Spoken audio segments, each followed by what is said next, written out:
Before I start this video off, I'd like to invite you guys to my Discord group. The link is in the description. We just got 4 new members today and we're growing. Hey, it's me, Ritik. And I'm telling you, don't fall for the conservative pwnage videos. You know what I mean? They're the ones you see everywhere. Milo destroying, quote-unquote, feminism and whatnot. Those kind. People that watch these videos don't even consider themselves to be involving themselves in politics. They actually just consider themselves to be forming their own identity. Conservatism is not an ideology that the average person nowadays that watches these videos would understand. It's a symptom of what I call bro-aggressivism, which is fed by people like Dave Rubin and Sargon of Akkad. People watch these videos and notice their commentary on the regressive left. The regressive left has never done anything major in US politics. Currently, we have Donald Trump, a president who is only stepping closer to bigotry in office. He's a puppet of white nationalist Steve Bannon, who I once bastardized a famous Rage Against the Machine quote to fit.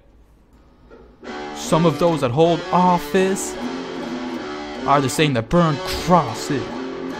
People that I lump together as being part of the conservative pwners range from never-Trumpers like Ben Shapiro, a believer in the inferiority of black culture and a proponent of the idea that black poverty is because of culture and not racism. How can you argue that racism is not a driving factor in income inequality? Because it has nothing to do with race and everything to do with culture.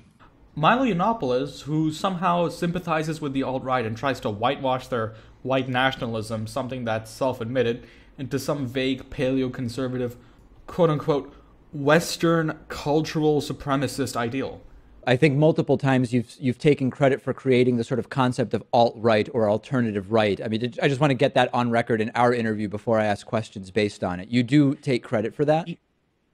Yes, I do take credit for that. In the summer of 2008, I started using this term, an alternative right, or even the alternative right. I think that white identity and white nationalism is a little misleading. I think it's more accurate to say that the alt-right cares about Western supremacy rather than white supremacy. It cares about Western values. It cares about liberal, capitalist, Western democracy, democratic values, freedom, equality, that kind of thing. So the ethno-state is an ideal that it would be a state for all people of the white race. It would be our homeland. It would be our safe space. Democratic values, freedom, Hail equality. Trump! Hail our people! Hail victory!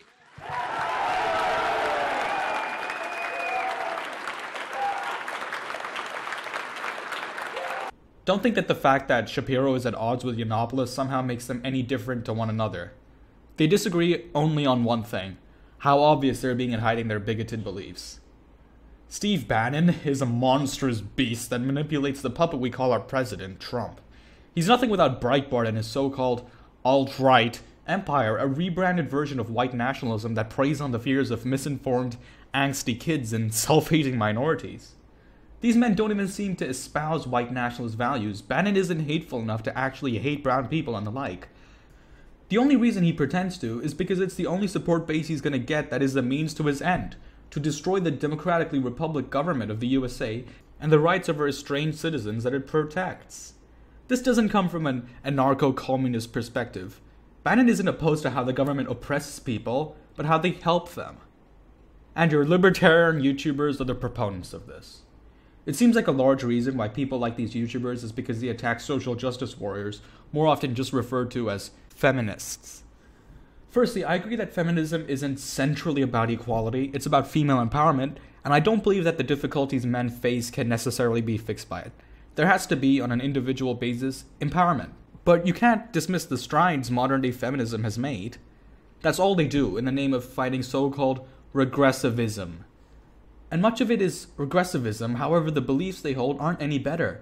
You don't need to listen to an alt-right sympathizer in order to understand how awful the regressive left is. You can listen to David Pakman, my favorite internet person, and get a general idea of it. The reason why is because I know the kind of people that get drawn to these conservative pwnage videos are the people that just need someone to vilify and attack, but also at the same time want to have sympathy for the people that are supporters of them. And that's why the evil force they fight becomes fringe social justice warriors instead of the nationalists that are in power of the White House. Another thing that these people like to do is reject the term alt-right as an imaginary figment of imagination. Apparently the fact that it's very loosely defined somehow makes it not a category people follow. The fact that Richard Spencer is an avowed anti-Semite and Milo is of Jewish descent doesn't make these two people completely ideologically different.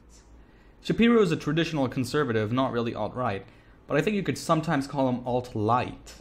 Milo is anyways both openly gay and Catholic, and he is filled with self-hate. He acts like he isn't, he jokes that he's better than straight people. So I think gay people have become very, very dull. But it's a shame. Isn't that no, it's not good because the success of equality? No. Why would we want to be equal? We were already superior. Why would we want to go down to equality? It's absurd. But is also ashamed that he's gay. So you'd be better if you were straight? Yes. Wow. Anybody would be. Of course, the moronic viewers of these idiotic videos that are made to pander to the lowest possible people alive, angsty white kids that know nothing about politics or Zionism or the like, feel somehow great. They have a gay guy on their side.